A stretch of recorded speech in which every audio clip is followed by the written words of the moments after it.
Hey, how's everybody doing? My name is Christina French. I'm looking at a whole bunch of different cameras right now.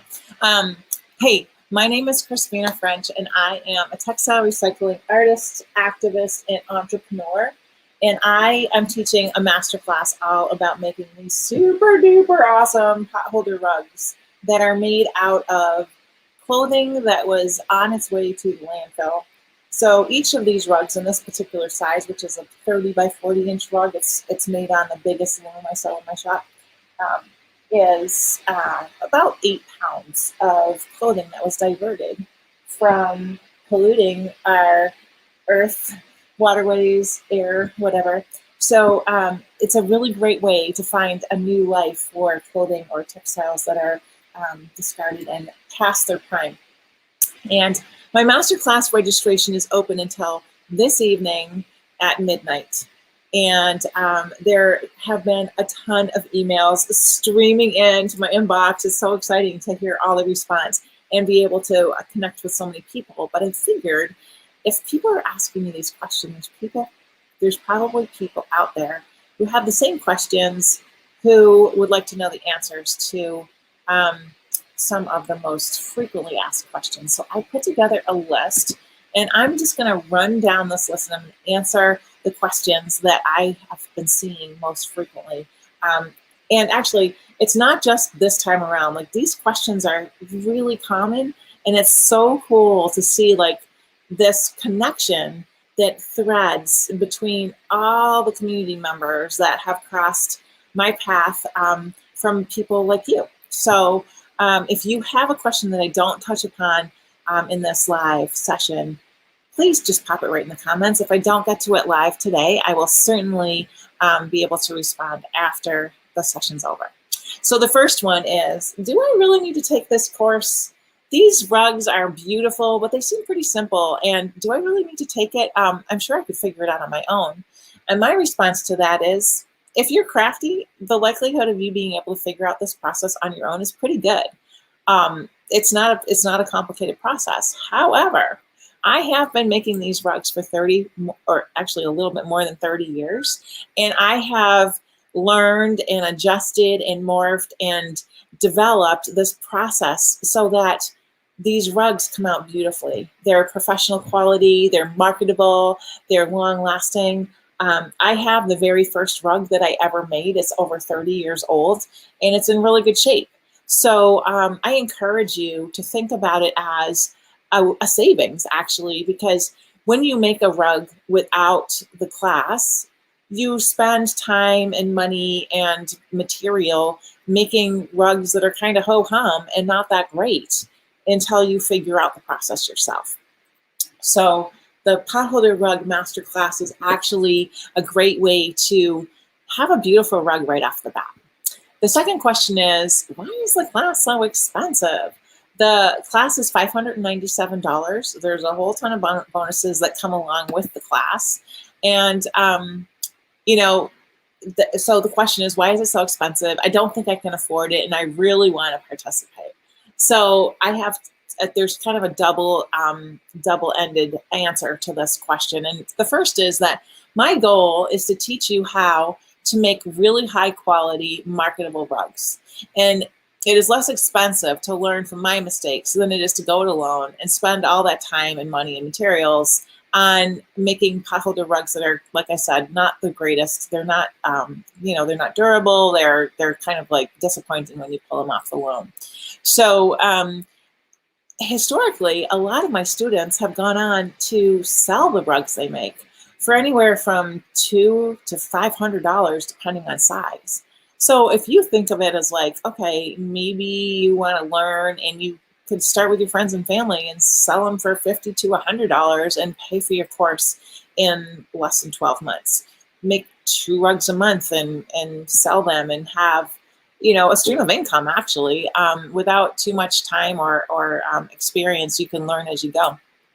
So, and then second answer to this question is that we do have a scholarship fund, and the scholarship fund is matched by me and supported by the people in our circles who have a little bit extra money to share.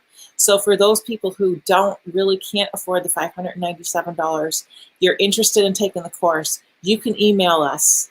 You can email us at hello@Christina, my first name and the name of my business, .eco, and let Carson, my amazing concierge, know that you're interested in a scholarship. There is a line, there's a list right now of people who are interested, and we are working down the list. We offer it to people. If they can't do it, then they can pass it on to the next person. So that's definitely, it's actually something that we offer with all of the paid classes and opportunities that we offer. There's always a scholarship available. And if you're somebody who has a little bit of extra money and you'd like to support other creative textile workers recycling in your midst, feel free to visit my website and make a donation. Donations are accepted in any increment of $20. So you can choose to donate $20. If you have more than that to share, please feel generous and free to go ahead and make that donation to the scholarship fund. And the scholarship fund is also, it's located in my shop. So it's Christina.eco/shop. And if you scroll to the bottom of the shop, you'll see that there. Another question that I've been hearing a lot more recently than before is, how am I ever going to find enough material to make a rug that I love? And during the masterclass, we kind of deep dive into, there's so many avenues for finding materials. And if you want, you want to imagine the rug of your dreams, like the rug I'm just showing here today is a beautiful kind of ombre pastel rug that is made obviously with all pastel colors. If you want to make a monochromatic rug that's all, say, reds or purples or whatever, you can totally do that. And the ways that I find materials most efficiently are looking in my very own closet in my house, my kids' closets, my husband, whatever, my friends and family. You can be very specific about what you ask for. If you want to make a red rug, what you want to ask for is anything that is red in color and stretchy. So tops, mainly tops, although leggings, tights, single socks, sweatpants, that kind of thing works as well. Sweaters, t-shirts, sweatshirts. You want to specify what you're looking for. I want red and orange stretchy clothing that's no longer being used. And you can augment whatever you can collect for free at your local thrift shop. If you live in an urban center, you have probably a lot of thrift shops available to you. Whereas we live in a rural area, and I actually drive to Boston and shop for materials in a larger setting where there's more materials available.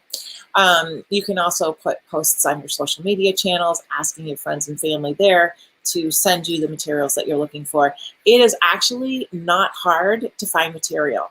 Even though that question is very common, it's amazing to me how many people are very thankful to have a place to donate fabrics that they know is a place where they're not going to get thrown away. Like, somebody just gave me a big box of sweaters that was from somebody that they knew. They cleaned out their house after they passed away. And they didn't want to, they have holes and stains and they're old and, kind of funky, but they're great for making potholder rugs.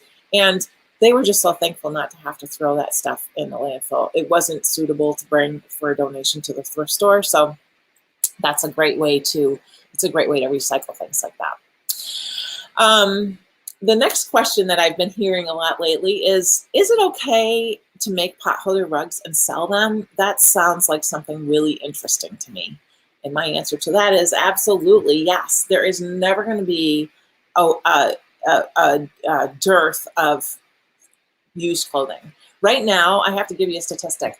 In the United States, where I live, the volume of textile waste has recently surpassed the volume of plastic waste in our landfills. So the more, the merrier. If you make potholder rugs and you love the process, I encourage you to do that as much as possible. And yes, please do sell them. Every time somebody sees a potholder rug and is introduced to it as something that's made out of garbage per se, this is another one, they're blown away and they realize that there's use for their trash where they might not have realized that in the past. So these are all made out of, this one's made out of single socks. There's so many different looks and aesthetics that you can create with this process. So the sky's the limit. So another question that I hear often is, what kind of time commitment does the course require, and how long does it take to actually make a rug? So the course is an 8-week course. There are 4 weeks of like full-on teaching. There's a build up to that period of time when people have a couple weeks to kind of get their looms together. So before the actual course starts, there's a bonus module that you get as soon as you register that will teach you how to make a loom. This is a loom. And in case you're not one to be wrangling lumber or hardware or power tools, you can, of course, order a loom or a loom kit from my shop. But I'd like to teach you the whole process so that you can make this yours. So the loom making video gets to you right away as soon as you register. And then there's a design element, the design guide that is emailed out to you the first week. And we do a little meet and greet live session to check in and make sure everybody's doing okay and getting their rug looms together.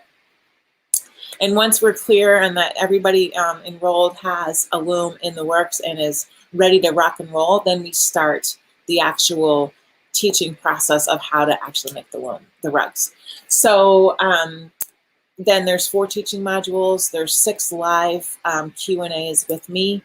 And at the very end, I do a webinar all about how to take the Potholder rug making process and make it into a business. So it's an 8-week course.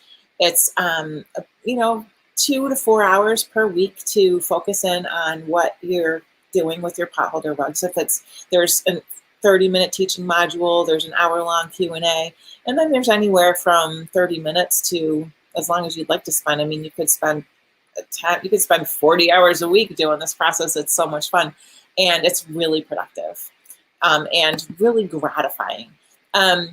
I will share a picture in the next couple of days of my friend Juan, who used to work in my production company when I ran a production company making and selling these rugs to stores all across the world.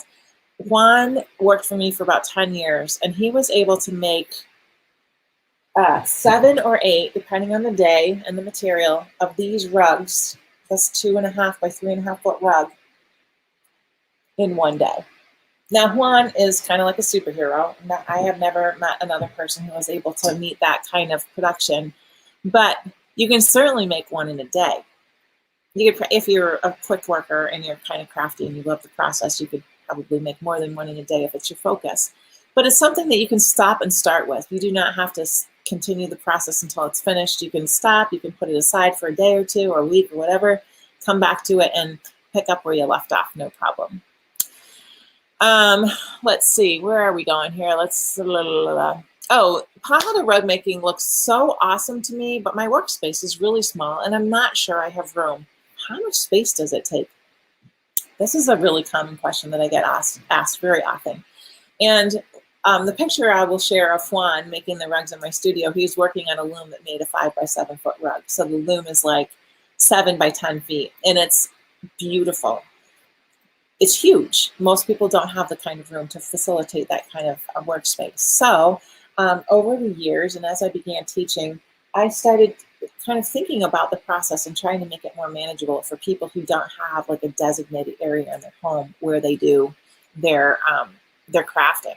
So I put together a little loom that is just, it makes this size rug. It's actually designed as a chair pad. So it's great for as a chair pad.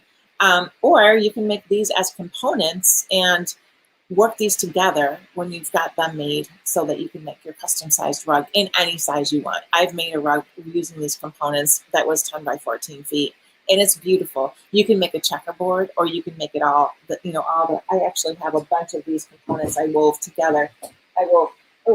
Not together, but I wove them.